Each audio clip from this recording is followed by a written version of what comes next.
Good evening. Welcome to this evening's on that ReGen Ag Chat. This is number 19. It's part of the Making Your Farm Resilient series. This is number 2, and tonight we're going to be talking about silvopastoral systems. So we're being joined by Nigel Kendall from the University of Nottingham, which we'll speak to in a moment, and Dan Carne from Woodmeadow Trust. Sorry, my brain isn't quite in gear. Nick, help me. What's happened since our last one? What's happened? Good evening, everyone. I have had the pleasure of you visiting us with your roaming flip chart, and we did a it was like probably a half an hour brainstorm after we'd had quite a bit of wine one night and come up with a plan for carbon calling next year. It's quite exciting. We've got a speaker, very well-known speaker that we're trying to catch. Allure. We have here on the farm, Renault's had his mullet cut again, so that's looking good. We did a grazing course, which was good. Cows are on the last rotation, and we also had the film crew from 6 inches of soil out here for a day, which the film won't be out till next November, but it's like they're trying to do a Kiss the Ground UK version, so that was good. Slightly worried about avian flu, and the chickens will have to come in soon, which will be a pain. And the other bit is we did a taste test, I was saying to you just before, with some chefs, and they were quite worried about our grass-fed meat not being hugely marbled, but when they actually tasted it and got over their marbling bias, they loved it. So that kind of has given us a boost, as we were slightly worried that it was going to be a bit of a problem with just them thinking that meat has to be marbled. But as I said to them, cattle are herbivores, not grainivores.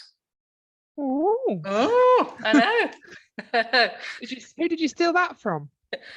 I don't know. Was it you? No, but I think it's quite good. Yeah. So I think Put it on a t-shirt. I know. I think it should be on our t-shirts. Yeah, but yeah.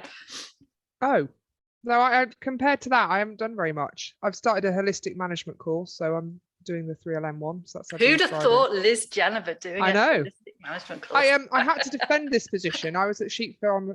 Yeah, I was at Farmers Weekly Awards as I was judging Sheep Farm of the Year, and had to defend my position on holistic management. But I find it an interesting way of thinking. So that how are you finding it? Is it are you battling it? Not really. It is an academic exercise at the moment. That's the challenge. So I'm doing some more face-to-face ones later in the year, so I'm hoping that they're a bit more practical. But it's the challenge of doing it online. So yeah, it's interesting. It's good. It's good. I'm looking forward to this chat. So I've got a few pictures of what we're doing here, but I've just been out with the camera before it went dark. But yeah, this will be a good chat and lots of interest.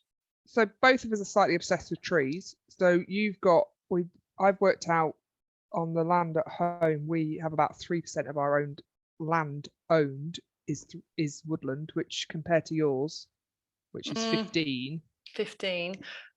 But this weekend I've been down to Shropshire, kind of Welsh borders, and when I'm up here I'm always banging on that there's not enough trees, but actually down there, in comparison to Cumbria, there's loads of trees, loads of hedges.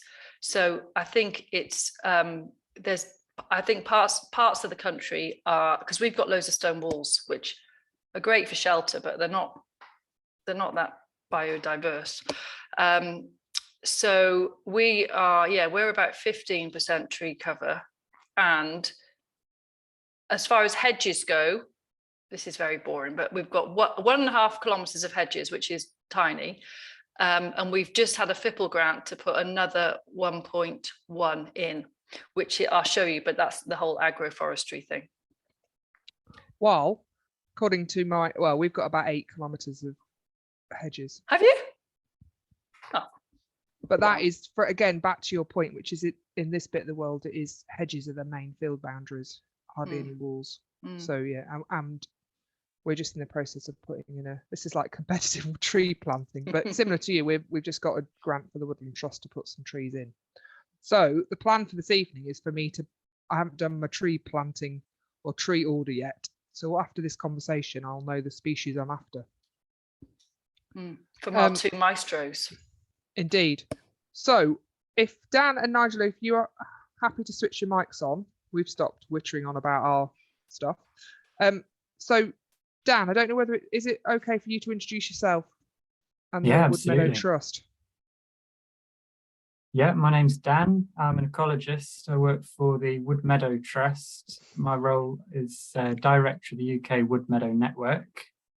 And basically what we do is we travel around the country offering encouragement and support to landowners and other organisations to create wood meadows and wood pastures. And just a point of clarification, how do you define a wood pasture or wood meadow? How many trees is it trees per hectare, or is it not quite that simple? It's not quite as straightforward as a number of trees per hectare, I would say. So key difference between a wood meadow and a wood pasture is that a pasture is generally managed exclusively by grazing, and a meadow incorporates an element of hay cutting.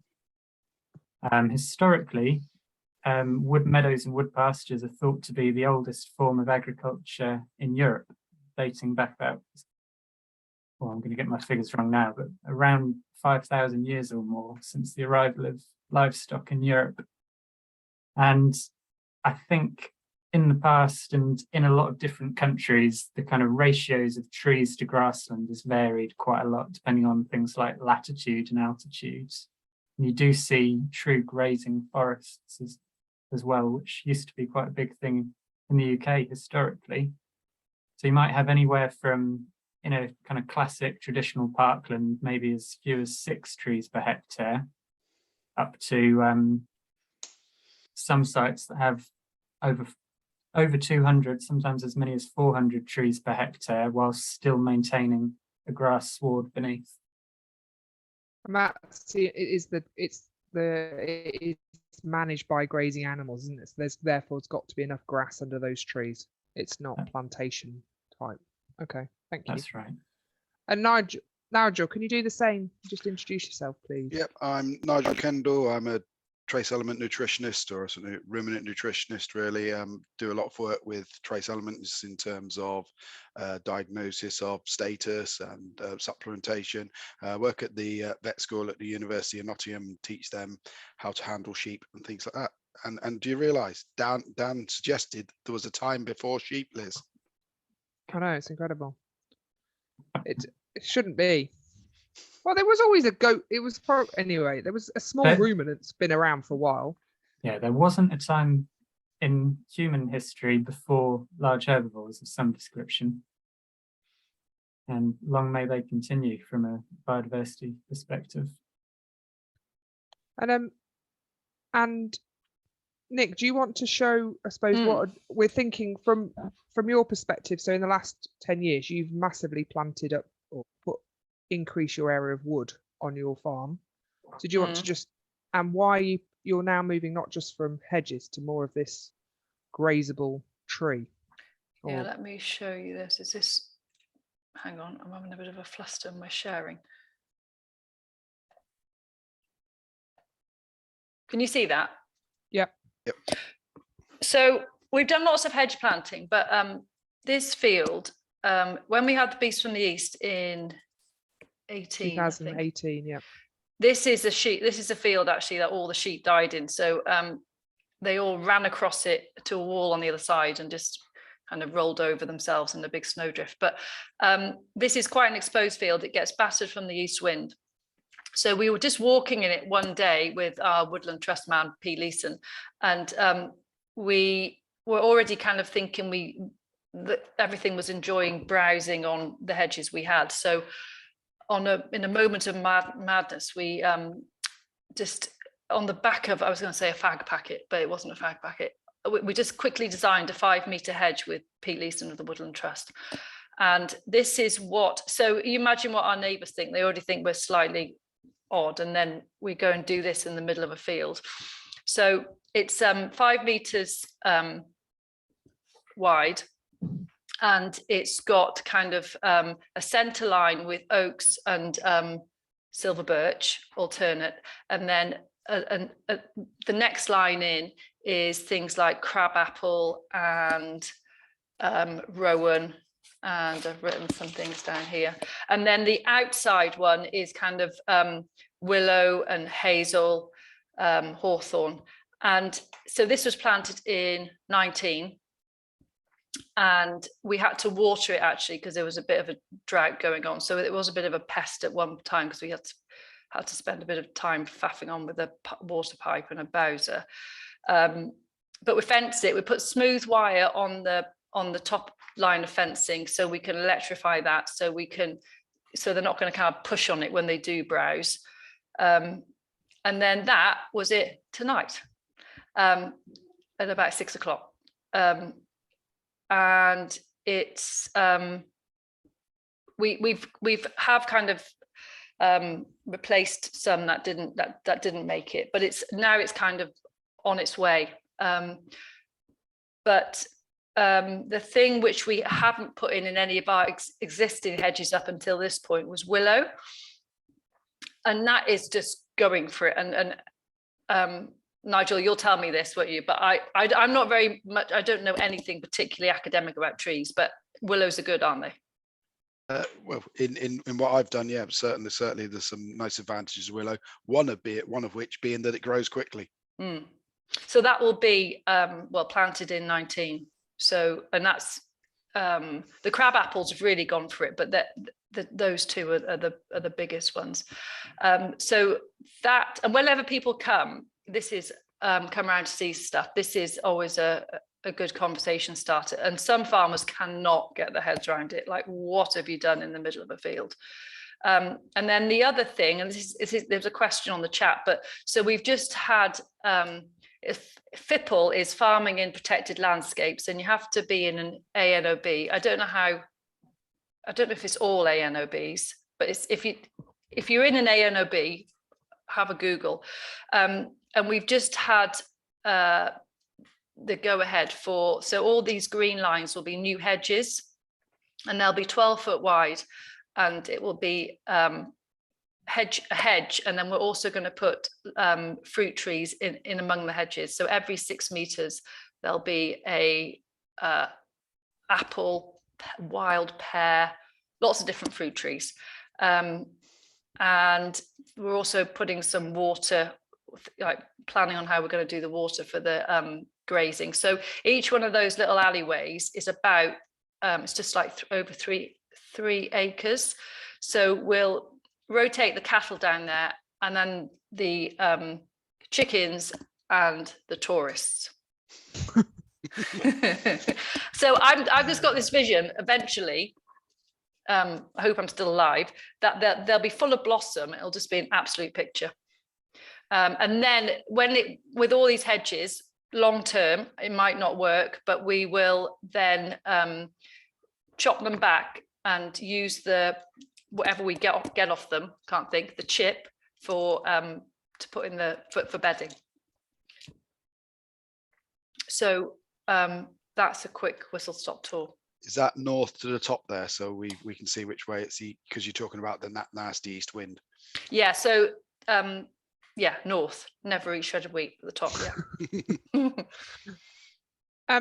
So Nigel, you mentioned willow, so do you want to just talk us through willow and why we should love it so? Well, a few years ago, I started doing some work with the Woodland Trust and a load of other collaborators, including the Allen Tree Project and the Organic Research Centre, University of Bangor, Reading University, and we were just looking at the sort of composition of tree leaves. So yeah, we did the energies of proteins. They're all quite similar. You know, strangely the older is a bit higher, but again is less palatable. But what we did find was the willow is very high in some of the trace elements in cobalt and zinc. So we found that, and it's, you know, that's the bit that really excited me to start with. Going, oh, hang on, we can use this.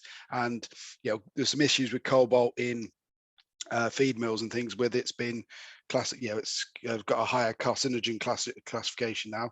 So a lot of you, if you're buying feeds, will find that cobalt's coming out of some and they're just using B12. Some are just dropping cobalt altogether. And the others are having to do lots of forms in their feed mills. So there is a potential of using this, and it potentially gives us a natural supplement. The cobalt's the one that will generally stop your lambs across the dry summer period, your growing lambs especially. So it may be a use of it. We can start using some of these willows, some of these tree borders, some of these hedges to actually supply minerals, save us a fortune on boluses. And Dan, when we had the pre-chat, you were saying that there's quite a lot of historical context behind this idea. Yeah, that's right. I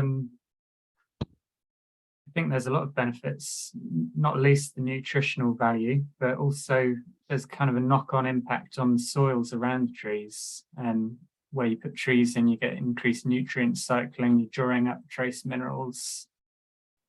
Pre-agricultural fertilizers, wood meadows and wood pastures were often considered to be quite valuable land, partly because they showed higher productivity in the grassland than simple grasslands. And that's thought to be because of the long-term impact of the tree leaves falling, augmenting the nutrients. But I think also there's increased fungal activity leading to good kind of production of soil carbon, organic matter. And of course, your roots will break up your soil structure, open your soil structure as well. So it's going to cut out some of your compaction as well. And I suppose, the question I suppose is follow on from Nick. So is that's with lots of freestanding trees within the field, or is the same benefit can be, so the big hedges that Nick's been talking about, will we see the same benefit, or is it reliant on trees being scattered across those fields? I think hedges serve as a kind of proxy for a very similar function. In an idealized landscape, I'd love to see more infield trees, but hedges are absolutely fantastic kind of halfway measure. And you're going to get some of those effects closer to the hedge. The effects is likely to be bigger closer to the hedge. You've got to remember some of these roots under the trees go out as far as the canopy at least. And you'll get the added benefit of where the hedge is being managed on a cycle. You'll probably find that the extent of the roots varies over the course of the cycle, and it's somewhat dynamic. So you'll see some of the kind of roots that are further away from the hedge breaking down after the hedge has been trimmed. Don't know how much is known about that, but certainly with kind of hedge systems and coppice systems, it's theorized that the root systems break down and rot within the soil. So that must be doing something positive. So it's the similar idea to the grasses in terms of those roots. As the grass goes taller, there's more roots to basically support the more leaf.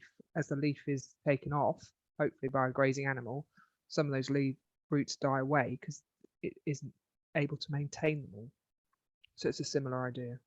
Exactly, yeah. And I think it's a lot of listeners will have heard about the kind of concept of a more species-rich grassland or a more species-rich herbal ley containing deeper rooting species that are both bringing up those trace minerals, but also doing exactly what you described, Liz, at a slightly deeper level than some of the shallow rooting single species leys like Italian ryegrass, perennial ryegrass. The trees are forming a similar function. The thing to remember, the minerals are going to be there in the soil. I've seen some work on very sandy soils where you can't draw up mineral if it isn't there. So it still does have to be there. That's true. And so in terms of just this idea of planting willow quite strategically, so Nick's example there, so have you seen other examples of how it could be used? I've seen quite a bit of examples of short rotation coppice, but that's a little bit more slightly off the regen into a slightly more intensive willow. But that is very interesting, looking at the amounts there that you can get with that. But some of those techniques, some of those varieties might be something that we can integrate anyhow. I must admit, more on the regen side, that hedge is brilliant with using some sort of fodder trees on the outside for feeding while you establish your big standard oaks, etc. I love that idea. So if you had an intensive grassland dairy system where cows were walking, you know, they walk long ways, don't they, to the different paddocks. You could think about planting willow hedges along those walkways. You could do, whether they'd actually, if they're going there every day, dairy cows are going every day, they're going to give them a big hammering. You might be better having some paddocks or corners or the field ends where you could graze into your willow, and there's nothing stopping you, you know, not necessarily grazing it, but dropping it and eating it there. You know, maybe something, you know, over the fence system. Once it grows up high, you know, you knock it down and leave a pollard there, and they can, you know, then graze what falls off. And is there any difference between hybrid willow and, because we talked about willow, didn't we, the other day, about just talk about willow, because there's goat willow. There's goat willow, a good old classic willow, which the name might suggest that used to feed goats as browse. So it's quite a broad leaf willow with the cobalt in them. We've looked at a few varieties and they've all got the high cobalt that we're finding. So it just takes up the, well, also zinc that it takes up, and actually cadmium, but there's enough zinc in there to counteract the higher cadmium anyhow. So it's just taking up those sort of 2+ metals to go back to chemistry. So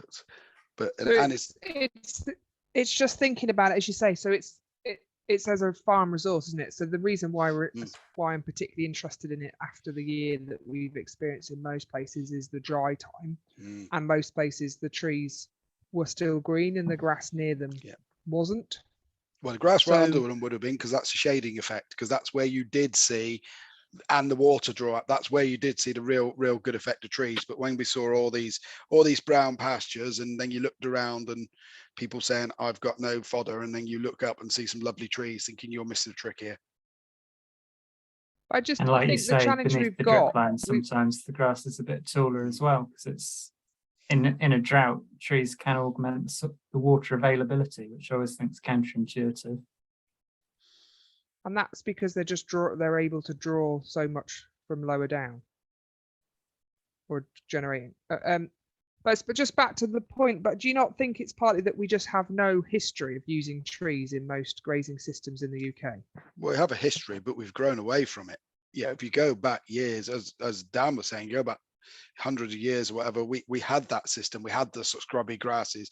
It's as we've improved, I'll put that in quotes, as we've improved, we've lost some of these bits, and things like using trees in the pasture. We've just gone for, we've got to have a big swathe of grass. Yeah, we've got to be able to get our tractors between it, but we can still plant trees tactically that we can work around tractors, make it even better. If you think of working a field, the really awkward bit is that square corner. Well, there's no reason we can't round all those corners off with trees. I think that's right. I think probably the reason why we've lost more of our in-field trees than perhaps some other countries in Europe, particularly Eastern Europe, is because we industrialized so early. And it's very easy to work around a tree with a scythe, but it's not so simple when you're in a tractor. But as Nigel says, we can plant strategically. If you've got hilly ground, you can plant to your contours. There's alley cropping, alley planting, and getting rid of those awkward field corners and cutting down on time spent cutting the grass. Yeah, those wet areas as well, the boggy bits that you don't want to drive across, the bits with the odd rock that you can't move, the bits that suddenly, you know, go steep. You know, there's all these bits of the field that, you know, we can have pods of woodland in, or even areas fenced off so we can open a gate and control the grazing better. You know, as well as, you know, having the corners there, because some of it's going to be about managing it. If it's just there and used all the time, then there's a potential that it's used rather than staying being useful when it's a drought, or being useful as a cobalt source when we actually need the cobalt going into the lambs. I think there's probably some value in having things that are available in the way that hedges are available as well, not just because of the nutrients and trace minerals, but because of the medicinal properties that some of these trees have. And if you're going on that, of course, your willow's got the salicylic acid in it. As I say, it should be good for your sheep pregnancy, because none of your ewes are ever going to have a headache again. Not sure headaches their issue in lambing time, but carry on. But just again, for the idea of coppicing, or do you mean managing the woodland or pollarding? I was talking to someone who manages some cattle in the Epping Forest, and that has a history of the sort of pollarding, really well managed forest to be grazed alongside cattle. So can you just talk us through the process behind that? So what does it? So pollarding, my understanding, is higher. Coppicing is lower. Yeah, coppicing is ground cutting and regrowth. Pollarding, you're going to leave some trunk, some stem there to do that. So something, if you want to, if we go into the lambs and the sheep, you don't, they're going to graze to about a metre. The lambs 1.2 metres to use. But if you pollard it at like 1.2, they're not going to graze it until you drop it down. So then you can just go across, get your cutter bar off the side of your quad. I'm not sure the HSE will like that. Drop it all down, set things up. Then you can potentially sort of drop that down, let it fall into the field, and then they've got that bit of grazing. So that's a sort of a cut and drop system, on there. Equally, you could always drop it down in a wood, or if your copper's in right to the ground, then the regrowth can then be grazed. I suppose it's just quite interesting historically. Coppice and pollarding and livestock management were quite crucial parts of woodland management. This kind of modern forestry where the only product of a woodland is timber is a relatively recent thing, only really emerging over the last couple of 100 years. Most woodlands that persist today that are ancient woodlands would have been coppiced historically, at least in England. But a lot of our woodlands would have looked very different to our modern idea of what woodland should look like, because they would have been much more open, wooded landscapes with livestock as a crucial part of their management system.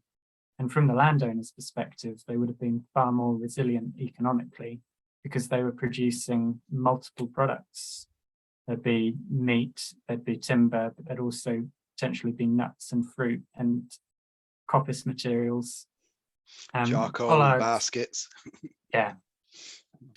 Pollards really are quite an ancient management system, because as soon as livestock arrived in Europe, having come from the Middle East, where we have far more severe winters, and as soon as you get severe winters, there's a need for winter fodder if you're going to keep livestock.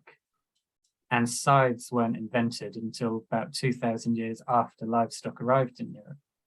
So up until that point, the only way to produce winter fodder for livestock was tree hay, or lopping pollards, lopping young growth off pollard trees. So it's a really kind of ancient part of our heritage. Can I just, this is a very basic question, but when you say you lop everything down, and then say with willow, you've got those long, it's like a matchstick, isn't it, with the willow off it. So they nibble the green stuff. Do they eat the matchstick? Yeah, if it's narrower than about your thumb in width, they'll eat it perfectly happily. And they might eat bigger stuff as well. Yeah, and they'll certainly will strip bark as well. Is the other thing as well, because there's and one of the other things, of course, talking with bark and all these trees, is we've got tannins in there, and there's potential for tannins to help with protein metabolism, as well as potentially looking into some anthelmintic properties as well. So the fact that feeding trees might actually help you control your worms. Because I don't know what the people on the call think. I just can't envisage tree, like I can't see the process. How of which bits? The tree hay, the tree hay. You chop it off and take it in a barn and hang it up. Hang it up. Yeah, it's like drying a herb. It's like drying a herb. So you go to your roof things, you hang it up, dry it there, or literally, I know somebody who did some pollarding, dropped it on trailers, left it on the trailers in the barn, and it dried on the trailers in the barn. Because I think tying it up I've is known quite hard. people who can't face the kind of extra work of that process, and the kind of halfway solution that they've come up with is you let your sheep or your cattle into a field, you see what species in the hedge they're going straight for, or what species of tree they're trying to nibble the bark off, and you just respond by lopping a few of the branches off to make it easier for the animals. They quite often know what they're lacking, and they'll make an effort to try and get it. Well, they know what they like. They don't necessarily know what they like. lacking. They know what they crave. Nigel, there's a particular technical question on your copper and zinc supplementation in the Q&A. Do we need to offer, in terms of, so if we want to use willow as a cobalt and zinc supplement, how can we best do this? Do we need to offer it as the leaves, young stems, daily? Does copper and zinc levels vary through the season? How much do we need to supply? Can we chip it onto pastures to move that into the fields? There's a lot of questions. What is the content There's a lot of of them? questions. Is there any negative effect? You've got some slides. I've got some slides which actually answer most of that, but let's get back to the hang on, I'll get my screen sharing. So it should be coming up. So I've also got a cat that's deciding that despite being fed, it wants to be fed again. Unfortunately, it doesn't eat willow. So hopefully the screen shared now, is it seeing? So so we're looking really at minerals for sheep. This is something I did at Groundswell and Oxford Real Farmers Congress conference. So looking at background, so this is what we found with the trees. We found that this is on a log scale, so we found this really high cobalt in the willow compared to all the other trees. There's oaks in there, alders, sycamores, ash, beech, chestnut, and the numbers are just different sites. 3 and 4 up in Bangor. 1 I think was Loddington, which is East Leicestershire, and 2 I think was down at Reading. So and then also we got a similar effect with zinc. That's not logged, but still a high effect. So so about 10 times the actual sheep requirement for cobalt in the willow. I'll try and do this quickly. So the basic nutrients, we've got basic ME there, we've got basic crude protein, and those are lamb requirements. I think it says there a 20 kilo lamb grown at 250, a 40 kilo lamb grown at 150. That's so it's certainly able to support a fairly decent growth rate by itself. But if you mix it in with you know, some really good grass grazing, you can support a really good growth rate.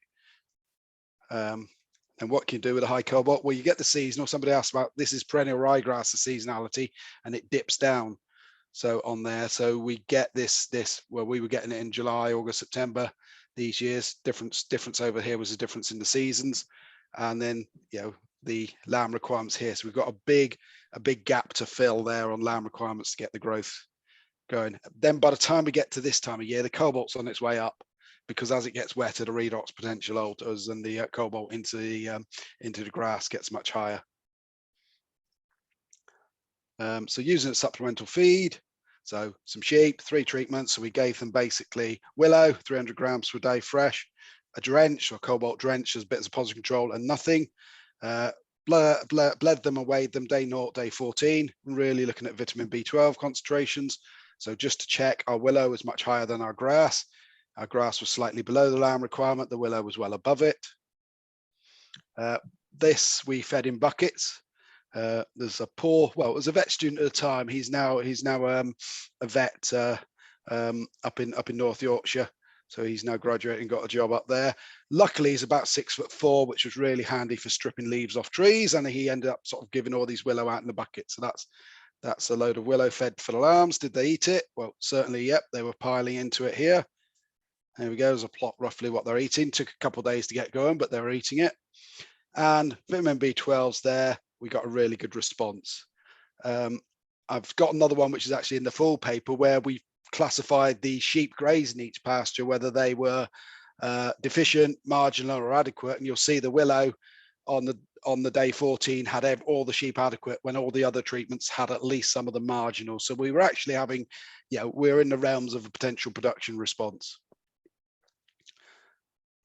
And that's picking labor intensive, does anthelmintic properties. And I probably should put the acknowledgements up there of people that were involved. So that was that, and hopefully picked up some of those.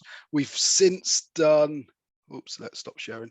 We've since done some work where we've gone back in and we fed lower amounts of willow and still got the same amount. And equally, we've just recently done some work where we've fed about 50% of the dry matter as willow. And then we're looking at responses there, but that's still looking. But some of the other things we found, Chris at the Allerton project. They've done some urine analysis and found that we get less nitrous dioxide coming off the urine on the sheep that have been eating willow. And we've been looking certainly into some anthelmintic properties, some compounds within it that will potentially work with anthelmintics. In terms of whether you need to go into it daily, probably not. Going back to drenches, if we go weekly drenches, we can get a good supplementation of willow. Fortnightly drenching, maybe not. So if you've got, one of my ideas is if you have your little paddock that you open the gate once a week, put them in for a day, bring them out, let the willow recover. They can be at the grass for the rest of the week, and then go in again another day in the week. Or you've just got, you're moving that. So it's a matter of management. You may have to manage it. You may have to open the gate, walk them in, or walk them through, walk them through the hedge. Some of these hedges, once they've established and you've got that pollarded base, as long as you've still got your tree guards on your standards, there's a potential grazing out the base of those trees, as well as them getting the, dropping some of the pollard top down to them, and they can just go through that for a day as they move from one side to the other. Almost use it as a creep system. Getting our head around also that recovery rate, isn't it? I mean, it's not like it's not going to be a 21-day rotation in terms of how quickly they can go back once they've decimated some of these. Yeah, well, it isn't the best for the mineral supplementation. The absolute feed and feed for 21 days, don't go back in for 42, isn't going to work. Going in for one day, coming out for a few days, going in, that regular chopping, that little and often is going to work a lot better than having a massive great feed on it and then going, then not being able to go back in because you've absolutely grazed it off. So it will require some management. And I suppose there's also an association with, particularly with oak leaves, acorns. Do you mean not always? And cattle and sheep who eat them don't always survive. The oak leaves are fine. I think it's the acorns on the poisoning would be that bit. But then again, these poisonings, I got a shock the other day when I was on a farm. I know we're going slightly off trees, but I was stood in a farm and there was like ragwort there that had been grazed all up the side. I was thinking, hang on, ragwort's toxic. But actually, when you follow it, for sheep, it's actually being used for, they're using sheep across, there's a load of papers in Germany that are using sheep to actually clear ragwort out the way for cattle and horses. It's more toxic for cattle and horses, but it seems to be a lot less toxic for sheep than we were actually led to believe. I spent years being made to pull ragwort. So Nigel, you must have been quite excited by that project. Yes, from the results of getting something that we can get a natural supplement. It fits great into organic systems, low input systems. We got somewhere where we can grow a supplement rather than have to go and pay £1.20 for a dose for a lamb. We've got that. We can save a fortune here putting in money terms as well, and have some nice biodiversity. One of the other biodiversity, willows about your first pollen of the year as well, so it's great for your bees and your pollinators. And also, if you keep a few hives, have some nice honey. Yeah, and if you've got a few different tree species, you can extend your pollinator season absolutely brilliantly. It strikes me, Nigel, that kind of cobalt gap that you were pointing at in late summer. If you were asking an ecologist kind of when is the best possible time of year for me to graze my grassland for biodiversity, if you were leaving that for, say, a standing hay crop, so you're treating it in the same way as a kind of saving that grassland for that time of year, that is the optimal time to be putting your stock onto it. So it's one of those nice occasions where it's what's best for biodiversity as well as being brilliant from a nutritional perspective. Well, yes, no, maybe it may be in the cobalt, but if you've gone old on your swards, you've probably lost a bit of your protein, a bit of your energy and your fiber, so you're probably not going to get your lambs going at 300, 400 grams per day on that. So it depends what your production system is, but it's come down now. The counter question is, when is the best time to use a leaf off a tree from a biodiversity point of view? From a biodiversity point of view, you're probably looking at using it as late in the year as possible. From traditional kind of nutritional perspective, it would have been kind of July, August time that you'd be lopping that tree hay and preserving it for the winter. But the thing we mustn't forget, and the thing I forgot initially on this, is willow regrows. That's true. So your leaf actually regrows. So we manage a little wood meadow in Yorkshire where we take the hay cut mid-July when it's kind of finished flowering and set seed. And quite a lot of other kind of nature conservation projects always find it slightly shocking that we've still got quite a lot of flowers present in mid-July, and then we're taking a hay cut right in the middle of summer when there's a lot of bees and butterflies buzzing about. But that is the time of year before the grass really starts to reinvest heavily into its root system, isn't it? If you leave it much later than mid-July, you're losing a lot of quality of that grass. And from a biodiversity perspective, you're kind of wasting it on the soil, which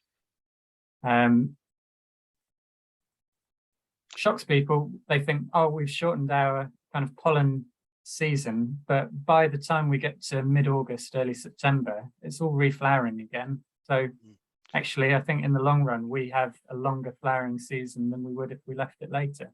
The other thing we tend to think of is we tend to think of a field as a whole field. I know Nick doesn't, because she likes splitting it in half by chucking a hedge up the middle, but we tend to think of a field as a whole field. There's no reason we can't cut a strip fairly early, let that regrow while we let another strip next to it grow a bit older, and sort of cut that or graze that later, and have that mix of ages. We don't have to do the whole field at once. Yeah, it's that patchiness, that kind of variety of structure is always brilliant for biodiversity. It's kind of one of the real aspects of modern farming where we're getting pushed towards product. Historically, we've been pushed towards productivity on a larger and larger scale, is that it creates uniformity, which is anathema to biodiversity, because most species of plant or wildlife or animal, they need a variety of conditions, and different species have pernickety different requirements. And if you do everything on the farm exactly the same, you're going to support a very small variety of species. Whereas you've just got a little bit of inconsistency, like you say, Nigel, of this bit's cut that date, that bit's cut later. There's somewhere where species can move across the farm, so at no point are they getting completely lost. Going back to the old scythe times when we had the scythe invented. It's a time where you'd have went out in your fields, cut close to your field barn, and then that would be regrowing while you're cutting a bit further away, and then you'd have ended up with fields just for the actual physical time to cut the field with your scythe would have been spread out. So you'd have ended up with this range of age in your grassland. Whereas today, you go out and you do it in a few days, don't you? About say my whole field's gone in half a day usually. So yeah. Just before I get my scythe sharpened, hold dark. I'm not going down that route. But but I suppose the challenge we've got is that it's how we apply some of these techniques and into modern farming, isn't it? Because in terms of engagement, it's like the tree hay we've had a discussion about. There's a question about how it works when the leaves fall off. But that on the scale of quite a lot of our commercial farms, they're not, if we turn around and said, what you've got to do this winter is make some tree hay, it isn't likely to float their boat. So I suppose I'm interested in ideas of how we can get that so it starts to integrate into, I know it's sort of covering up some of the cracks of our modern day production systems, but I'm just interested in that rather than. Yeah, I think that's a really, really fair point. And probably the most practical way to introduce trees to a system is to do something along the lines of what Nigel suggested, of having areas of trees there in reserve so you can let your cattle or your sheep into them at certain times of year and control the extent to which they're browsing the trees, or they're throughout, but you kind of leave it up to the livestock to eat both the browse and the grazing. I visited a lovely project down in Herefordshire recently where it was probably about a 15-20 hectare field quite a circuitous field on a floodplain that probably historically would have been broken up into quite a lot of small fragments. And they had been managing it just by taking single silage cut a year and then aftermath grazing. But it had quite a lot of those bumpy bits and those boggy bits and awkward corners that meant it took twice as long as it should have done. And the last 10% took longer than the first 90%. And all that landowner's done is stopped cutting that 10% that was difficult.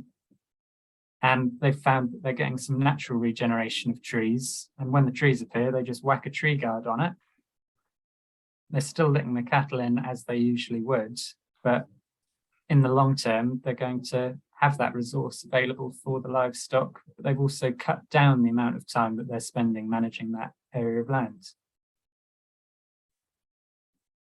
And I suppose as Nick is with her alleyways, do you mean it's also planning it so we can fit grazing systems? Do you mean using those trees almost as the dividers or subdivision across fields? Yeah, quite a lot of orchards that I work with, we just plant the trees far enough apart that you can get traction machinery down in between them. And if there's 1 or 2 meter strip between trees that you fail to get with the cut, it's okay because the livestock will come along and get that later. The classic arable agroforestry now, yeah, you're looking at sort of 40 meters, so you can get a full sprayer boom down there or whatever. So, yeah, and then, you know, a few rows of the combine. So it's similar for the sort of, if you're going down with a fertilizer spreader or a sprayer or anything, even on grassland, having that, yeah, there's no reason you can't do something every sort of 40 meters. And yeah. I think if you did want to produce something in the kind of similar to tree hay, but on a slightly more industrial scale, perhaps you could do something like what Nick's doing of trimming her hedges and then using the offcuts either for chip or as something to feed livestock, or like Nigel suggested, short rotation willow coppice that you can actually harvest with machinery. I'm about to say, talking about the willow, I know somebody who had a load of willow and pollarded them onto a trailer, and they dried on the trailer, and then we're sort of talking about feeding them out. He started sort of throwing them out, then couldn't be bothered, so he chipped the whole lot, but it's feeding it to dry cows. So the actual wood chip then being a lower density feed in the dry cows actually worked quite well. I was slightly worried because one of the other things actually I didn't mention, willow is slightly higher in calcium, so it's not necessarily the best dry cow feed in that respect, but that was on the leaf with the stem on it as well. We possibly had lower calcium, but it worked, you know, worked great as a sort of filler to keep the animals full without the full thing. Is that was an organic dairy herd. So you'll know more about. Sorry, Liz. No, just a question, just following on from that cattle. So I know the work you showed was cobalt, in lambs, but the principle would be the same for cattle. It would, but cattle don't have quite the cobalt requirements that lambs do. We don't have slightly as many cobalt issues. The real big from the cobalt deficiency area is those fast growing grazing lambs across that summer, across the autumn. So it's not such an issue, but there's no reason your cattle couldn't graze. It's just not quite so interesting because cobalt in cattle isn't such a big problem. Okay, so that sort of a little bit of foraging as they walk past a hedge would be appropriate for them. Yeah, it's just there, and a bit of interest, a bit there, and then zinc's always useful to have in there. An animal won't take up zinc till it's got a need, till it's got a big immune response, or it's got the growth. It's very homeostatically regulated zinc, so it's a matter of with zinc of having it there, but it isn't necessarily going to be used until they want to use it. And just to continue on the sort of the idea of how often willow regrows, but what's in terms of experience of, is it a 2-month cycle is what we're aiming for? This is where we really need some funding on research. I'm just doing off what we're going to, so it's really the great big unknown. I suppose it's the matter of grow, look, see when it's open, when you've got enough leaf back. I couldn't put a figure on the basis of this at the moment. I'd quite like somebody to give me lots of research money. I can measure that, get the growth rates, get the full yields. In terms of yield of willow, we're guesstimating at the moment. There's some paper on some real regenerative sort of decontamination type stuff of land. But it's quite interesting, they were getting sort of, little, I might say, notepad calculations. We're probably somewhere in, if we're talking about a hectare of willow, some in the region of 3 to 10 tons per hectare of willow leaf. And then if we're going to use some of the twig as well, and then of course with that, if we're talking about carbon capture, you get about an equal amount of underground root that you do to the soil. And then you've got what's caught in the stem. Then you've got the potential of using stem for biomass, bedding, so all those other purposes. And you can even make yourself a basket. I once weaved a sheep out of willow, by the way, just saying. Wow. That stopped a conversation dead. Anyway. So when you see big plantations of willow, we've got some around here. Mm. What's the how long do they grow for? Generally, they will be a 3-year cycle. If they're on slightly more productive land, there might be a 2.5 year cycle. And is that pure? What's that for? Is that for aspirin? No, that a lot of that will be biomass. So they're actually looking a lot of that will be looking for. You'll get about 50 to 60 tons per hectare of biomass on that. So about 20 tons per year. So that'll be for the biomass, and the best time to harvest it for biomass is once the sort of leaf's gone. So in that November, December. So one of the other reasons for looking at utilizing leaf with the short rotation copies is, can we go in earlier when the ground conditions are better and actually make use of the leaf? Almost go into like the combine where we're picking the barley off from the straw, where we're picking the leaf off from the stem. Stem can go off to biomass, leaf we can feed. That'd be amazing, wouldn't it? Mm. Now, you'll know more about this than I do, Nigel, but I read a few studies recently talking about how actually chipping hazel, the way you were describing chipping the willow for dry cows, reduces the amount of methane that they produce. So it could. I haven't seen that. I know I've seen there's some work out of Ireland, Queen's University, where they've shown that willow actually reduces methane as well. Oh, right. God, another benefit. Nigel, you are going to be the saviour. Well, it's not me, it's Willow. Unless I change my name by deep, I'm going to become Willow. Nigel Willow. Yes. Willowy Nigel. We love a nickname. We've lost control. No, we haven't. I'm still trying to find a picture of a willow sheep. That's my problem. I've been distracted. So in terms of Nick's, so I suppose the two questions, or thinking about from Nick's wide hedge perspective. So we've talked about there's silver birch in there and oak as the big tree. So are we thinking them to be pollarded, or is that just too much? No, I think this is what we're thinking, that the silver birch is a nurse tree. Is that right, Nigel? I don't know what you mean by nursery. I think love silver birches, but well, I think it's like a relatively, compared to an oak, a short-term tree, and then silver birch will grow fast. Yeah, but then in your context, it might even help the oak grow a little quicker, because they talk you do to get each this other. phenomenon where they draw up the trees either side of them.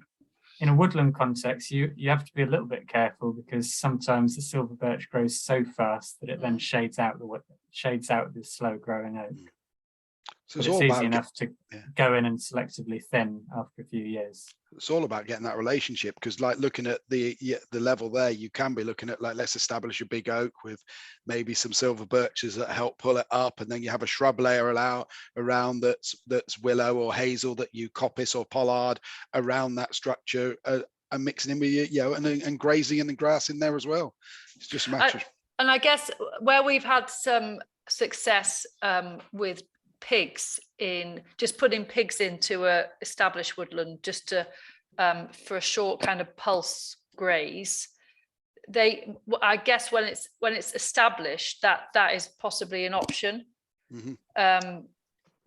Just for a short, a couple of days. And they do amazing stuff if they're just in for a short time. So do cattle and sheep will clear the bottom out. Sorry, Nigel. I was about to say the cattle and sheep will clear the bottom out, because looking at your recent hedge, there's quite a lot of unused grass in the bottom there. So having your cattle or your sheep running through to take that grazing out, whereas then that will clear the base out a bit, rather than just having that grass growing up and rotting down. I don't think the probably hedge have to plants wait. are. Yeah, you you're probably have not to wait quite. a few years with yeah. those guards. Yeah. But again, from a biodiversity perspective, you've created a corridor not just of trees, but of rough grassland that's going to be supporting small mammals, reptiles, amphibians, quite a lot of overwintering habitat there for pollinators, because they do exist through the winter and they need that kind of slightly rougher habitat to retreat to after the hay cut's been taken or after all their kind of main fields being grazed off. And if you've ever been a farm walk with Liz, you'll know that she must go prostrate into any grass she finds. So if it's short on the ground, it gives her some longer grass to go into. I do like grass. But I think it with our rotational grazing and just the need for smaller blocks of land, I think this and it would be great, and I don't know if it is in Elms, but it'd be great to see it as an option in Elms, to put in these diverse hedges, because I think it's not cheap, but I think it'll be part of the picture. Yeah, I think who can predict right now? There's a fair bit of uncertainty, but the last time I spoke with the team that were working on it, they gave me a lot of assurances that there will be something if Elms goes ahead to incentivize species-rich hedges and agroforestry in general. So we watch and wait. And I suppose we also have to highlight that a lot of beef and sheep farmers or graziers in general, I also see trees with trepidation, don't they, because of land being bought out for complete planting from a carbon perspective. I suppose the systems we're talking about have the benefit of the livestock stay on the land. The trees are also there, and maybe not capturing as much carbon per se per tree, but the whole system works better. Yeah, I think there's often this narrative that you have to set land aside to plant trees, and that might be true for a few years, but in a farming context, if you've got less productive land, doesn't mean that it has to be completely taken out of the agricultural system. And some people like Jeremy Dagley at the Wood Pasture and Parkland Network will argue that wood pasture actually is more effective at carbon sequestration than woodlands, because the trees are there for a lot longer. I think the other benefit that you have is just from a biodiversity perspective, most of the species that we associate with woodland are actually concentrated in the woodland edge and in the open spaces within and around a woodland. So when we go and we plant dense wall-to-wall plantations, if they're large enough, that can be fantastic for timber productivity. But if there's a small woodland, it's never going to be particularly important for timber production. But that kind of wall-to-wall uniform habitat doesn't even support the species that we consider woodland species. Most of them will benefit from something that, again, has that structural patchiness. So a wood pasture or a wood meadow or some sort of agroforestry system is intrinsically kind of a mosaic of more than one habitat on the same patch of ground. Even checking a field in the middle of a woodland. Yeah, I just think they're amazing. Just to wax lyrical for slightly longer on the importance and the value of wood meadows. The most species rich, as in the most botanically diverse grasslands in the world, are almost all European wood meadows, because they support all the species we associate with grasslands and all the species that we associate with woodland in the same place. So they're kind of turbocharging the local ecosystem, which is obviously going to have knock-on impacts for pollinators. And I suppose if the question back to you on the scheme I'm planning at home. So just for background, I've got 2 lumps of old parkland and a area that was arable that's been basically got spinneys in it. So the idea that you can farm around a spinney, not rather than single trees. So the claim to fame is one of the trees in there based on girth diameter is planted 1660. So we've got some decent veteran and ancient woods or trees in that wood or on the park. So our plan is successional plantings. That will be single trees to replace some of those. And then we've also got some trees to put in like additional spinneys or extension of belts. But I think this idea of this very uniform planting scheme is now not what we need to do. And an incorporation of, we've got a range of species. Those parkland are predominantly oaks. We had elms, but obviously were taken out in the 80s. Yeah. And traditionally the bit of the world I live in is a very oak dominated place, hardly any beech. So we need to put some of those oaks back, but it's also trying to think of other species that would do well in that planting scheme. Yeah, I think we've learned that we can't be too reliant on one single species in any kind of planting scheme, because we've had Dutch elm disease, we've got ash dieback, we're going to see more tree diseases coming through because we've got such a connected global network now.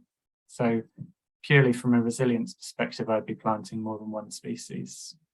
And often where we see oak parklands, historically there would have been quite a few other species in there, including understory species like hawthorn and hazel and blackthorn. And one of the reasons why those have often disappeared in living memory is because they've been grazed slightly harder than they would have been historically. So there's not the natural regeneration. But we can also look at 20th century agricultural subsidies. So not getting into the minefield that is discussing the pros and cons of being in or out of the EU. But when the Common Agricultural Policy was first introduced, people were not allowed to claim subsidies for land that had more than 25 trees per hectare, which saw quite a lot of trees pulled out across our landscapes and European landscapes. So Liz, are you thinking you're going to do oak trees and then, like Dan says, you're using cactus guards, are you? Yeah, so this is because I'm excited like this. So this is one lump of parkland. So you can see this is the proportion of oak that's currently present. So what's that, 75%? And you can see there's a little bit of silver birch, horse chestnut lime, but there's hardly any diversity in that as park. This is the more newer version, which was ex-arable. So you can see it's even less. And then this has got a bit more in terms of range of species in it. So what we're trying to do is sort of replicate that sort of variety across each. So that's what we're trying to achieve, I suppose. But the problem with that run out of points of the compass, Liz. Indeed, but it's just it's just interesting that they're hundreds of meters apart, North and South Park. We're not very imaginative with names, but very different in terms of what was put in there. And most of this planting is probably 150 years old. See, there's a Nice competition for you. Have a field naming competition. Name Liz's South field. South Park is south of South Park, if you haven't guessed. So it's just interesting, and we've got a couple of ancient hawthorns and stuff at tree level, but there's no understory around any of these. There's a couple of spinneys in this, and that's got some understory, but all of these are standalone trees in fields. But isn't it interesting, Liz? I guess your dad hasn't really planted trees, like has he? Yes, he is a treeaholic. Oh, that's good. That's good.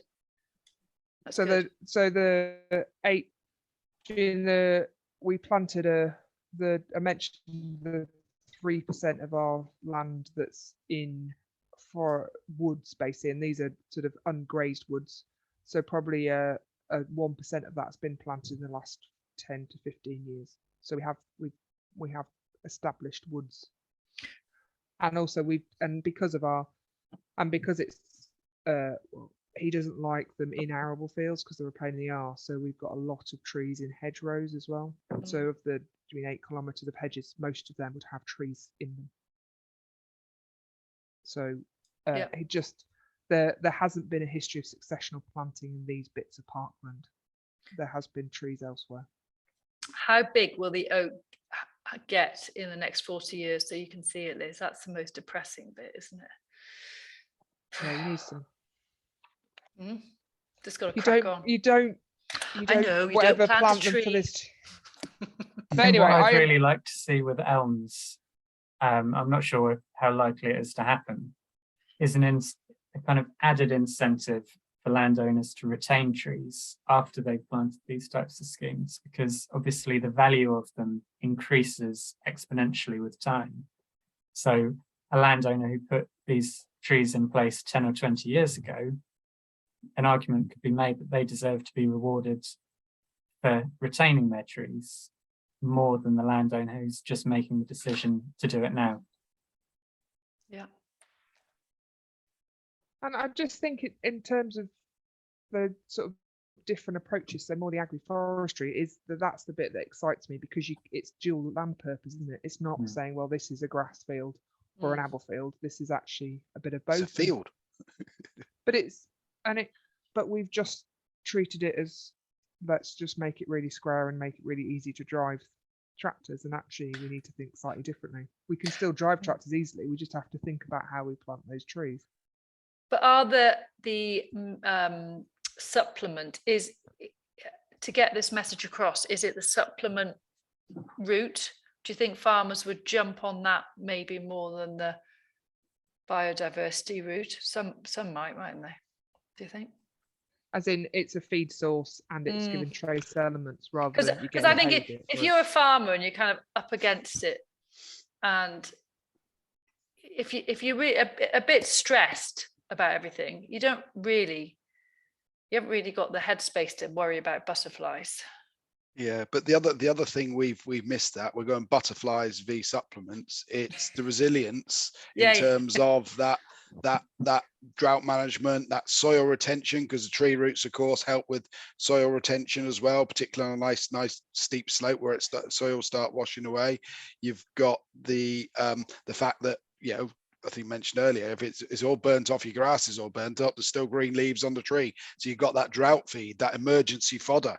You know, having that insurance policy there is a really good thing. So you're still able to keep feeding yours, get that protein, get that energy in there when your grass has died, you know, burnt right off, and you haven't got that energy and protein in your grass. I'd hope that go on. That biodiversity may not be the core motivation for everybody on this, but it's quite a clear benefit in addition to the shade, the shelter, the all the other benefits that Nigel just listed. From a livestock perspective, you're getting the biodiversity for free.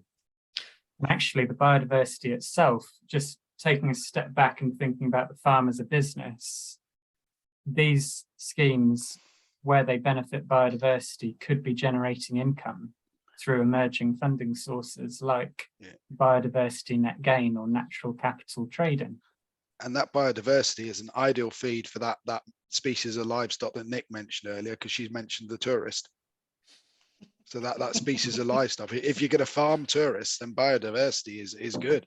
Yeah. And so just going back to willow, there's a question just come in on willow. There's a crabapple one you could answer as well. That's Tim. You can. I can't. Tim doesn't listen to me. The willow. How quickly? Because some things take longer than others. Willow's quick, isn't it? So you said 2 years. Willow can establish. I think it'll grow something like 6 or 8 feet in a year of willow. Yeah, depending on your variety or your planting. You know. Yeah, any you know, the comment in there about drains, yeah, any tree is going to go down into drains. Willow's not the deepest rooting tree, actually. It's quite wide and shallow, but any tree will get into your drains. But if you're in boggy land or whatever, it'll tie it together. Willow, of course, you'll see willow hugely on riverbanks, boggy land. It loves those slightly damp environments. You know, yes, you're probably gonna, you know, but then again, if you've got lots of willow there, where you need your field drains. We planted an area of willow 10 years ago now, and we coppiced it for the first time, I think 7 years after planting. And to be honest, we could have done it a fair bit sooner if we'd wanted to. And in the first year, I think we had 8 foot of growth. So that was a 7-year-old root system, coppiced for the first time, and it regrew 20 stems, 8 foot in 1 year. Wow. So Tim's asking about crab apples. I just know that ours love eating them. The calves kind of pick them. Nigel, any wisdom on a crabapple? Nothing on a crabapple. Oh. Whether all willows are equal, when we've done the cobalt and sort of zinc on them, yeah, no, yeah, they're all moderately equal on that. In terms of total yield and leaf to stem ratio and how much is underground, I don't think the work's been done, or different varieties. It's you know, we're now coming back to this. They'd have been around at a time where people just had a willow tree and that was it. There wasn't had a willow tree and want to know, you know, if this willow tree is better than that willow tree. So yeah, it's probably a case for research. There's been a bit of research done, not on all the minerals that Nigel's looking into, but on a slightly more top level research in Scandinavia, where wood meadows are still much more common. And I'm paraquoting here, but they looked at lime, willow, ash, sycamore, alder, hornbeam. Don't think they looked at crabapple, but they found that most if not all native broadleaf species in Scandinavia had a higher fat, sugar, and protein content than grass or clover. So there are a lot of species out there that have some value as fodder, even if I think not to the exception of not having grass in the system, but if they're in your hedge, they're going to be performing a useful role. Yeah, they've all got a nutritional value. It was, as we're saying, in the stuff we did, alder was the best for energy and protein. But if you actually look at it, alder's one of the least palatable. They will avoid alder. It's down to that palatability more than anything, rather than the composition. They've all got that moderately similar composition. Yeah, they've all got that yeah, hopefully around that sort of 10 ME, and then. So they love willow, they love crabapple. What other ones are of interest? Hazel are quite good on, aren't they? Hazel they tend to like quite a bit. I'm trying to think what they weren't too bad on the oak leaf. On feeding that, it's lime. Ash has always been a good fodder tree. Yeah. That's one of the, you know, a hedgerow tree, so it was always a classic one that you could quite easily drop some branches down off an ash. Okay. I looked up the I can't ever say that word, uses of crabapple, and it says an astringent and laxative, the actual crabapple, but that's in humans. So that'll keep your tourists going, Nick. I know, well, yeah, maybe. I could have a cleansing clinic, couldn't I? Like come here and just, you know, a detox. On crabapples. Yeah. Yeah, hopefully you're not in a nitrate vulnerable zone. No, I'm not. I noticed our cattle when I was growing up loved hawthorn and they loved apple trees, and we once left them in the orchard slightly longer than we should have done, and we didn't have any apple trees left. But they're clearly tasty. And and Nick, on you said the ones you're planning, you're going to have apples in them. Yeah. Is that for you to use, or? Well, it's just I just think so. When I was in that hedge before, taking photos before at 6 o'clock, I just thought at that point when we did that in 2019, we weren't thinking about fruit trees, and I just think it's, if you've got, I don't know if damsons grow here or plums and stuff. Well, it's just cool, isn't it? To we can grow food, and it's worth just worth a try, isn't it, with a tree? Don't you think? Yeah, absolutely. Certainly, I think on some of the telly there was certainly some good damson production getting up in that sort of northwest area. I can remember seeing something on there, and I think they grow in a lot better places. And of course, if you've got lots of apples, that's more cider for your tourists. Well, the apples is probably for the pigs. Our pigs are eating a lot of apples at the minute. But I just think it's we kind of can, if we've got the land, we can do lots of things on it. And I just think it's quite cool to, if you're moving the cows or something, just to be able to go and grab a plum. It probably won't ever happen. A plum off a tree. Oh, Liz is gone. Oh dear. A plum off a tree, Liz. That's all. But it's we've got to make them grow first. Yeah, I've definitely noticed over the years where I fed the cattle, there are a lot of damson trees because I was throwing the stones. I'd be picking them whilst walking the dogs and then throwing them whilst feeding the cattle. Yeah. So about to say some. But I suppose the fact is, I'm back. But in terms of we have got the land and we can use it differently, but also it's a cost, isn't it? So now we've heard of benefits, and we've heard from a supplementation perspective, we've heard from a biodiversity perspective, and maybe in the future we'll be rewarded on that regard. But you've mentioned FIPL as a way of funding some of this tree planting, haven't you? We've mentioned Woodland Trust. What are other ways of getting? Dan, you'll be more aware of other ones as well. Where people can get. Well, because we're actually doing this with quite a lot of landowners at the moment, and it's a bit irritating that stewardship situation is a bit tricky. If you're not in higher tier stewardship, you can't get funding that route for wood pasture creation, but there are other routes out there. So there's the funding in protected landscapes, FIPL, if you're in an AONB or a national park anywhere in the country. And I've got at least 5 or 6 projects at the moment where they're funding tree planting and grassland enhancement on the same plot of land through FIPL. There's the biodiversity net gain. That's something that we're already using to fund some projects, which is basically where someone, usually a property developer or an infrastructure company like a road builder, has had a negative impact on biodiversity, and in order to offset it, they pay a landowner to create some habitat.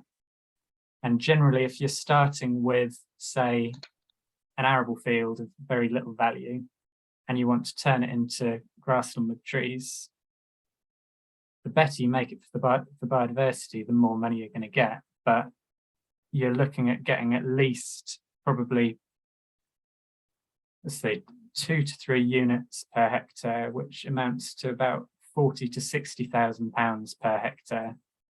And you can continue to use that land as part of your normal farming system if you design it carefully. So compared to things like Forestry Commission tree planting grants, it's quite a lucrative route. And we'll probably see other things like nutrient offsetting and other kinds of natural capital funding for things like recreational value if you're farming tourists, but also air quality, water quality, nitrate and nitrate vulnerable zones as ways to bring money in that are kind of indirectly related to farming, but don't prevent you from being able to keep the land where you're currently using it.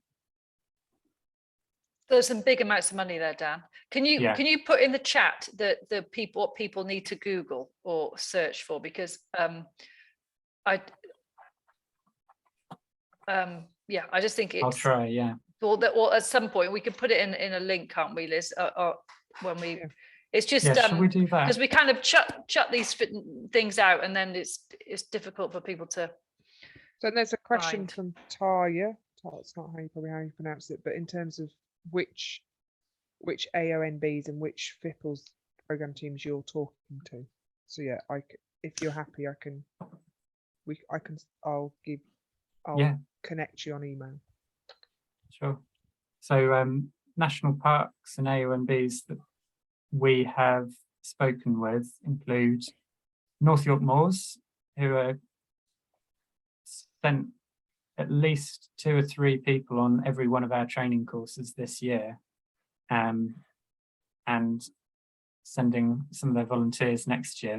They're actively looking at wood meadow and wood pasture creation and how they can fund it. The Yorkshire Dales National Park are also behind this sort of thing, and the landowner spoke to me recently and said the Malvern Hills AONB had been recommending wood meadow to them. I can't think of any others, but there have been others. But if I'm always hesitant to encourage people to get in touch with me, but we do offer training courses on this sort of thing, and we're working on producing written guidance. So keep an eye on our website, I guess, but I'm hoping that in the future we'll be able to recruit members of staff who can be farm advisors and actually go out to farms and offer people support with helping them figure out what's what's going to work on a farm by farm basis. I think part of the challenge is that a prescriptive approach isn't ideal for this type of project.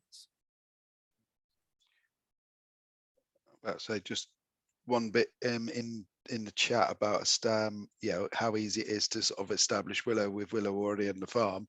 Willow is one of those easy ones that you can just cut a stick and plant it to a certain extent. So you should be able to almost generate your own willow from your own willow trees that are on farm already.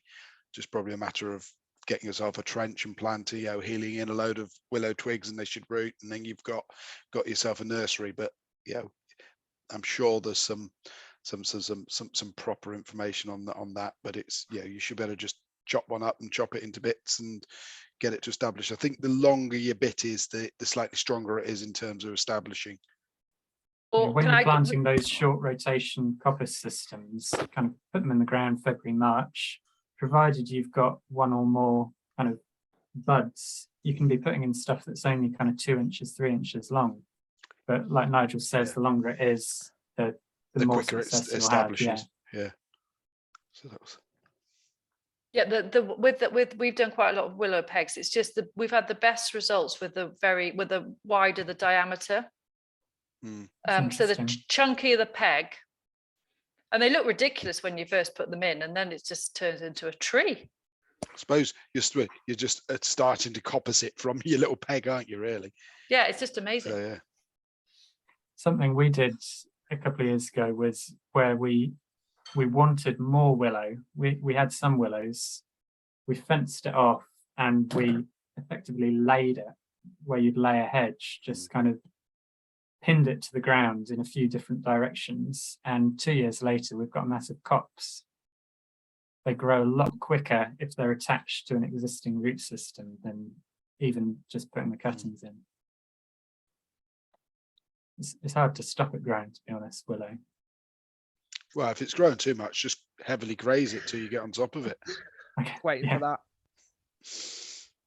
that.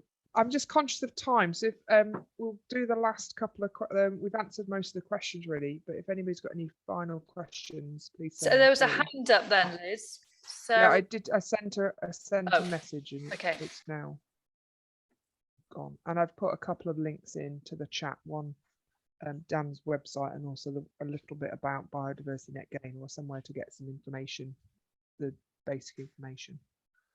So I suppose my question to Nick then is, will you be out there pollarding? Well, really, I'd like to get Dan here to show us how get somebody else to do the work for you. Yeah. I'll I still happily can't. come I can't get my head around harvesting tree hay. I can't get my head around that, but I want to get my head around it. It just. Well, it's not mandatory. No, but I think we need to look into it. I just can't. I need to see it, I think. But and I suppose we also need to understand how, and I think it's the volume you need. But I think, as said, is the wood chip approach might be an easier one. Well, you've also got the thing, there's no reason you can't wood hay, dry it, and then actually split it off. You probably knock it off with a pair of rotation brushes, catch all your leaf that's going to be a higher value feed, and then you've got the potential of chipping up the rest for your bedding. But I think looking at Nigel's numbers on his experiment, I think it's definitely, and I know there's some vets on the call, I think it's definitely got legs to, it's a bit of a, when you're kind of faffing on getting lambs in to dose them and all that kind of stuff. And we have actually, let me check with Reno, it was cobalt, wasn't it, in those cattle? We had cattle that weren't growing, and it was cobalt, because along this ridge here, kind of Pennines, we're just very low in selenium and cobalt.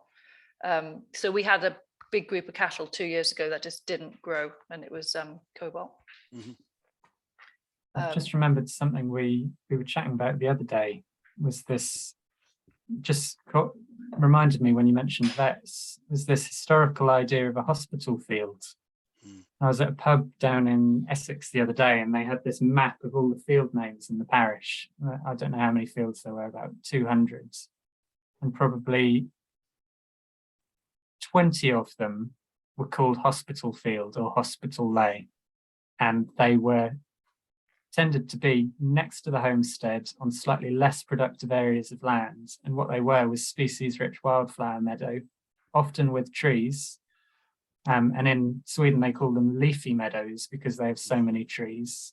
And it's a place where if you've got an animal that looks slightly less than 100%, you stick it in the hospital field and let it self-medicate.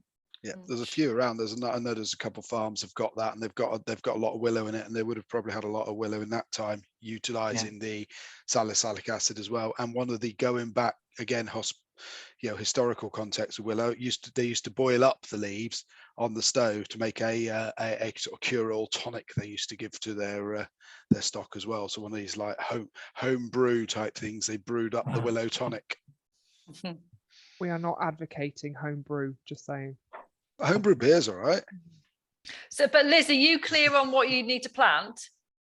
I think, yes, and I think what I'm more interested in is the how we plant them. I don't mean like that because we dig a hole and put a tree in, but in terms of the design of how we plant them, and we seem to have this very clear line, which is apart from fields with standing trees, this is a spinney, nothing gets in them. So I think it's more thinking about being able to access them as well, and not doing it in such regimented oak, walnut, lime. So yeah, it's helped think about, and this how to promote understory in some of our existing fields as well. Yeah. But we still, and the challenge is always once we've got very established trees, getting anything to grow underneath them is a whole different battle, isn't it? But it's maybe think differently. Yeah, but no, it's been really good, really good. I think we need a tree hay making field day run by Dan.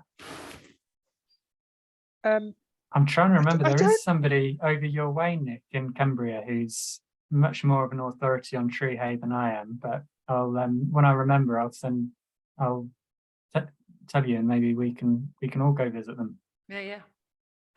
Ali Fleming's just asked two very good questions in the last 2 minutes. So, should we revert more woodlands back to wood pasture? I'm guessing I know Dan's answer.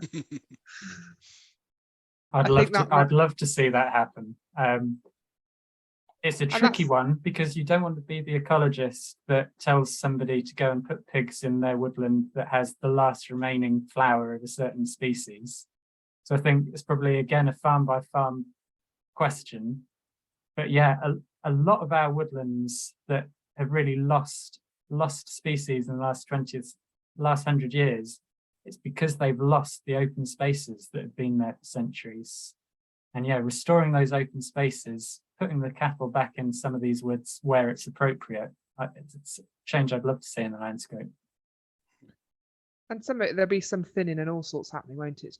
It can't just be stock, but okay. And another one which was just on ash with regard to dieback, and that it's such a great foliage tree. So in terms of options, I suppose, or unfortunately, ash trees that are pollarded or coppiced seem to be slightly more vulnerable to dieback. I think it's perhaps that there's damage to the tree that much closer to the main trunk. And you're weakening the tree anyhow by taking stuff off it, so it's upsetting the balance. Weirdly, I was only looking at that today. We've got a run of ash trees in some hedges, and some are fine and some are dying back. And where you look up the tree, it's where they've had a branch snapped off previously, so you can see a scar or something that it might be an entry point or anything, isn't it, or something stressed that tree out. Having said that, I was at a brilliant little tea garden near Richmond in North Yorkshire called Helworth Tea Garden yesterday, and this time last year, their 2 veteran ash that must be 200-300 years old looked dead from ash dieback. And they did a bit of pollarding, kind of remedial pollarding, and this year they look like they've completely recovered, presumably temporarily, but who knows? Okay, so it might be worth a try, is the answer. What's the worst that can happen? It just dies quicker, sadly. Well, that seems a negative way to end. No, I think it's been good. I think Nigel needs to get some funding, and I think it's great how Dan, the ecologist, is saying that cows have always been in the landscape, and he loves to see cows in a wood. So I love to see cows in a wood. I love to see cows in fields. We're Combine them losing some together. species from the dales because there aren't as many cows there as there used to be. And with now stuff's going to go down. I think there's going to be payment more on a carbon capture basis. Trees are great for capturing carbon. But so is grassland. Carefully managed grassland. And imagine putting them together, that additive benefit you would get. There's Anyway, we're now funding. We're now convincing ourselves of what we already believe. So that's good.